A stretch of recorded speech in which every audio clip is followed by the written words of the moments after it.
The gunman, believed to be a supporter of former Democratic presidential candidate Bernie Sanders, sprayed a hail of bullets at a Grand Old Party baseball practice Wednesday morning, critically wounding House Majority Whip Steve Scalise and injuring 4 others before the United States Capitol Police took down the rifle-wielding assailant.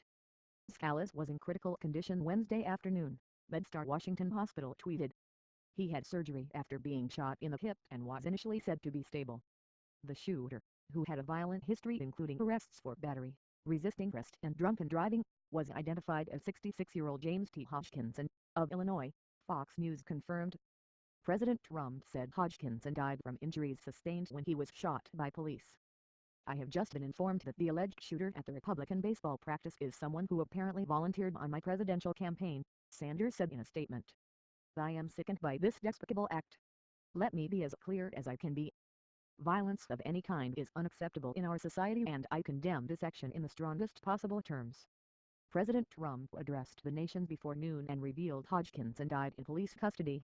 Zach Barth, a congressional aide to Representative Roger Williams, Art Texas, and Tyson Foods Director of Government Relations Matt Micca were also injured in the incident. Micca was shot multiple times and was in critical condition, his family said in a statement. Special Agents David Bailey and Crystal Greiner were both wounded in the incident.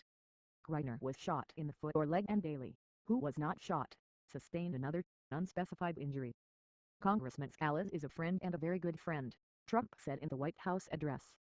He's a patriot and a fighter. He will recover from this assault. And, Steve, I want you to know that you have the prayers of not only an entire city behind you, but the entire nation, and frankly the entire world. Williams, who was injured after diving into the dugout, later told reporters on Capitol Hill about his experience. I literally dove into that dugout like diving into a swimming pool with no water, said Williams. Zach came running from the outfield and we landed in each other's arms. He helped me, I helped him. Zach was texting the whole time, letting people know we were under fire and that we needed help. Representative Ron DeSantis, our flip, told Fox News he left just before the shooting. As he walked to his car, a man asked DeSantis if it was Republicans or Democrats practicing. About 3 minutes later, at around 7:09 a.m., the shooting began, DeSantis said. He later told Fox Business he believed the man who approached him was the shooter. Senator Rand Paul, RKY, described the chaotic scene to Fox News. We were like sitting ducks. Without the Capitol Hill police it would have been a massacre, Paul said, calling the scene sort of a killing field. Hodgkinson was shot by Capitol Police and Alexandria Police, apprehended and taken to the hospital, officials said. The incident occurred at Simpson Field in Alexandria, about 10 miles from Washington, D.C. The FBI was taking over the investigation because a federal official, Scalise, was assaulted in the attack. An attack on one of us is an attack on all of us, House Speaker Paul Ryan said in an address from the floor of the House of Representatives. His words were greeted by a bipartisan standing ovation from the gathered legislators. Ryan added, "We are all one family. These are our brothers and sisters who were in the line of fire." FBI special agent in charge of the Washington field office Timothy Slater said it was too early to tell if the attack was terror-related. Trump had spoken to Senate Majority Leader Mitch McConnell, Ryan, Scalise's wife and chief of staff and the chief of the Capitol Hill Police. The Department of Homeland Security was monitoring the episode. Williams was seen being taken from the field on a stretcher, but he was reportedly injured while jumping into the dugout as the shots rang out.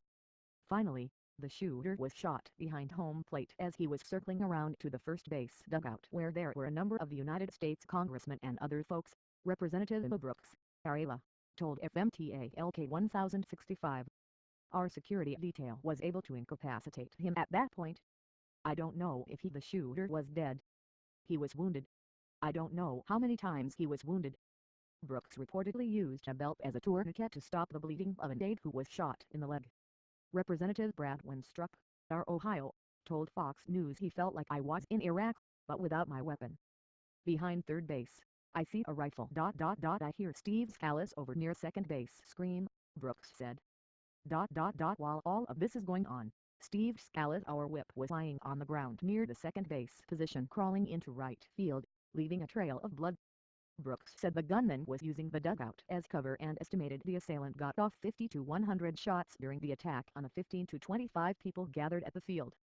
We were there within 3 minutes, Brown said. 2 of our officers engaged in gunfire and returned fire.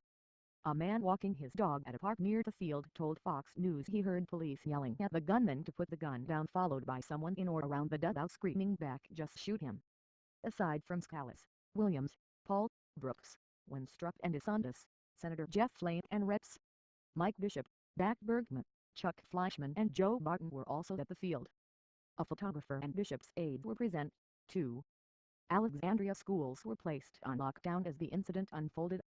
There was an uptick in the police presence around the Capitol, however, the building was still open. There was not expected to be any votes held on Wednesday in light of the shooting. Witnesses and residents described a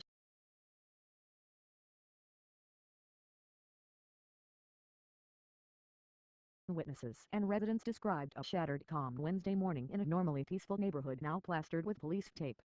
Rita Winstead, who lives in the area, described hearing a boom boom boom boom.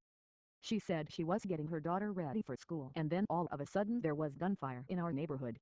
Scalise, 51, is the House Majority Whip. He has represented Louisiana's 1st Congressional District since 2008 and chairs the House Republican Study Committee. He is married with 2 children. Scalise's district includes New Orleans. Since he's in leadership, Scalise has a security detail. Scalise, who studied computer science at Louisiana State University, worked as a systems engineer before launching his political career. Scalise endorsed President Trump during last year's presidential campaign, and has been a vocal backer of Trump's travel ban. As leader of the powerful study group, he has also spearheaded the effort to repeal and replace Obamacare. The congressional baseball game is scheduled for June 15 at Nationals Park. The game, which has been a tradition since 1909, puts Senate and House members of each party who sport the uniform of their home state. Congressional leaders said the game would go on as planned,